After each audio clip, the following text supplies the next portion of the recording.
Siberian encounters. I normally only lurk here, but I wanted to create a thread to discuss the weird things that I saw when I was in eastern Siberia and see if anyone has similar stories. I used to work for a rather successful oil company. I signed an NDA, so I'm not going to say which one, and was sent on a 14-month trip to eastern Siberia as part of a team to search several regions for unknown oil basins. The company itself specialized in shale, but our board of directors decided they wanted the company to diversify. The company was not able to afford offshore exploratory drilling, so this was all on land, seismic surveys and 2 exploratory wells. We were trekking through extremely remote areas of the Sakha Republic, Amur Oblast, and the Kamchatka Peninsula. Our team was mostly composed of Americans from the Midwest. I'm from MN originally. We also had a translator named Gorin. He spoke Russian but wasn't Russian. We found him in St. Louis, Missouri, and, apparently, he was originally from Yugoslavia. I guess what I want to say is that Siberia is one of the strangest and most haunting places you will ever visit. The inhabited buildings look like pick attached. There are abandoned brick commie block constructions everywhere. Most of the towns are half abandoned because they were populated by people forced to live there. The moment the USSR crashed, everyone went back to European Russia. It is larger than Australia and there's barely anyone living there. It's one of the most wild and unexplored regions of the world. There are literally abandoned prison camps in the middle of nowhere. I have never been somewhere that feels as paranormal and bone-chillingly haunted as one of them that we found 200 kilometers west of Magadan.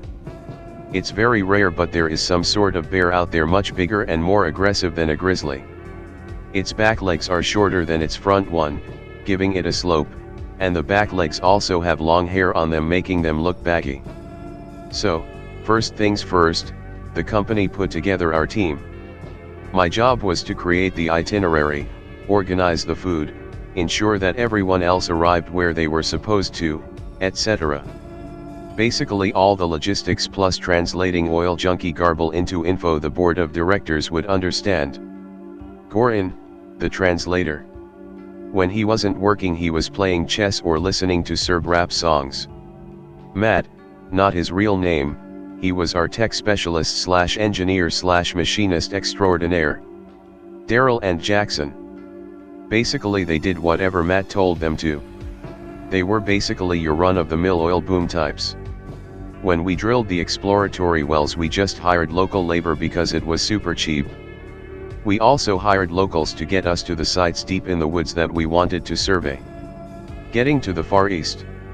I picked up Daryl and Jackson in Minot and then started the 8+ hour drive to the Minneapolis airport. It was a beautifully sunny day in the middle of July. Eventually we made our way to the MSP airport, where we met Matt. He was a quiet guy, in his 50s. We then flew to Seattle and wandered around the airport looking for Gorin, who was listening to music inside a bar. I'd already chatted with him via Skype. I had picked him as our translator. I made sure everyone was acquainted, texted my boss, and then we flew to Vladivostok via South Korea. I was exhausted and tried to sleep as much as possible on the flight. We then flew to Magadan. I ordered burgers to go at this greasy airport diner named Burger Club, and then we took separate cabs to our hotel. We stayed there for the night, and the next morning we met our guide who would organize transport to the Kamchatka Peninsula. We arrived and drove rented SUVs, called Ladonivas. I want you to picture endless and almost impenetrable larch, birch, and pine trees. That is what we were surrounded by.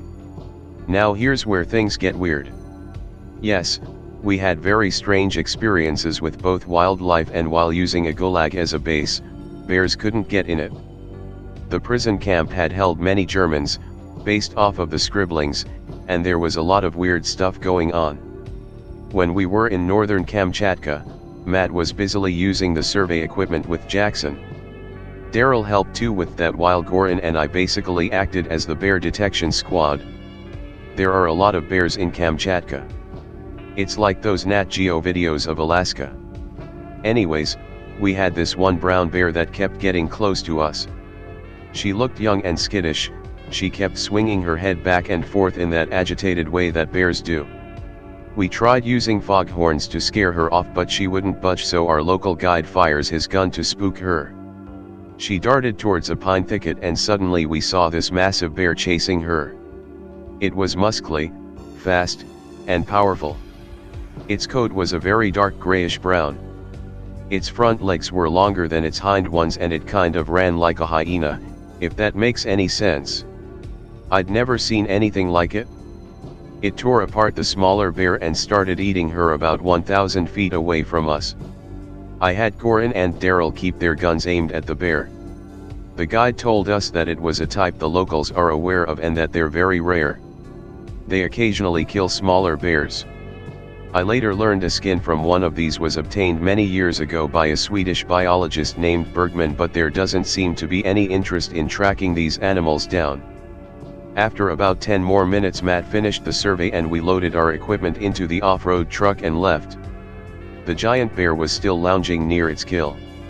One day, when we returned to our KRAZ 214, giant Soviet-era vehicle, pick attached, I noticed a pile of human-looking feces. At night we could hear someone moving around and we felt like people were watching us. I assumed that we were dealing with old believers, basically crazy Russian Amish people who live in the middle of nowhere, so I had Goran tell them to knock it off in Russian. Someone shouted back to him and he said that they said this was their land and we needed to leave. We also once stumbled across a house that our guide said was used by an old believer and he had us turn around. They live like the Amish, except they'll cut you up in a heartbeat. We packed our things and went back to base camp to plot our next trip.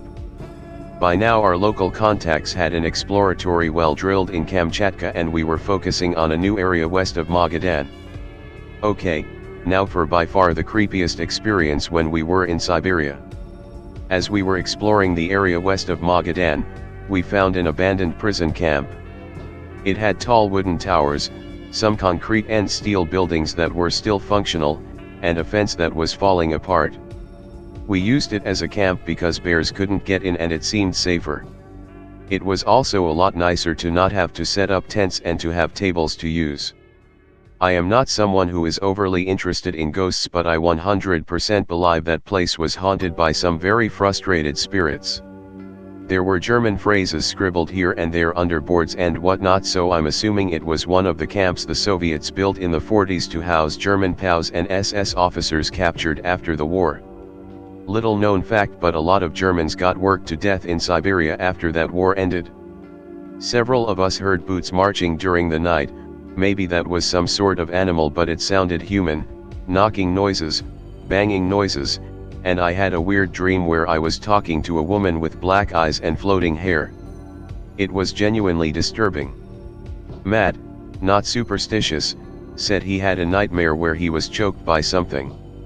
We stayed there for a few days, and since Daryl, Goran, and I didn't really have much to do while Matt and Jackson did their surveys, we built a Ouija board using a notepad, a few pens to draw in the letters, and a wooden table in the camp.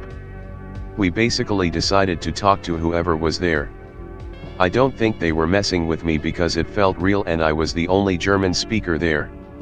The board repetitively spelled SSSD SSSD, aka SD, a division of the SS, and Muller. The board also spelled several German phrases including Ganz ruhig, all quiet, and Wieder kommen, come again. One more thing that was very, very strange about the camp, I felt a pair of small cold hands push me awake and there was no one there. The entire side of the room where that happened was cold. I have no idea what was happening, but it was very strange. Goran also claimed to feel something push him, and seeing as he was the only Slav there, maybe the spirits disliked him, I don't know. What types of phrases did you find written? Everything from personal names such as Ich heiße Heinrich, my name is Heinrich, to place names. Someone had etched Neue Linz. Linz is a city in Austria. I did not see any Cyrillic, Russian, letters etched anywhere, so I am guessing that no Russian political prisoners were sent to that site. As far as I know, that would be normal because there were literally thousands of Gulag camps in the 1950s and many camps were mono-ethnic. One might hold Russian political dissidents, another camp would have Ukrainians, the next would be full of Germans, etc. Larger prison camps did not follow this rule. Now I kinda wanna go there to see the places where my ancestors were sadistically tortured to death. Also, your story about the hyena bear sounds like it's BS. Got anything to back up your claim? The Bergmann's bear, Ursus arctos piscator, is an alleged and probably extinct subspecies of the brown bear that lived in the Kamchatka Peninsula in Russia. The bear was identified and named by Swedish zoologist Sten Bergman in 1920. Bergman determined that the bear was a separate subspecies after examining a hide, which had fur very different from other local bears, and series of footprints, measuring 14.5 x 10 inches, which he judged to be much larger than other bears on Kamchatka. The Kamchatka brown bear is already bigger than most bear species. Interest in the bear was revitalized in the 1960s. Hunter Rodion Sivabolov reported claims by Kamchatka natives of an unusually large bear they called either the Urkoium, roughly meaning trousers pulled down due to the appearance of the bear's hind legs, or the god bear due to its large size. Based on Sivabolov's description, biologist N.K. Vereshchagin suggested that the god bear might be a relict Arctidosimus, a massive extinct bear. I find it fascinating that people create threads saying vampires are real and get hundreds of positive responses, but someone says, hey, there's a giant bear in Russia in an area where no one lives, and you think it sounds like BS. It's literally more realistic than 99% of what gets posted on this board. Agreed. Of anywhere would have real cryptids in abundance, it would be Siberia. I've also heard about Growler bears, grizzly polar best hybrids.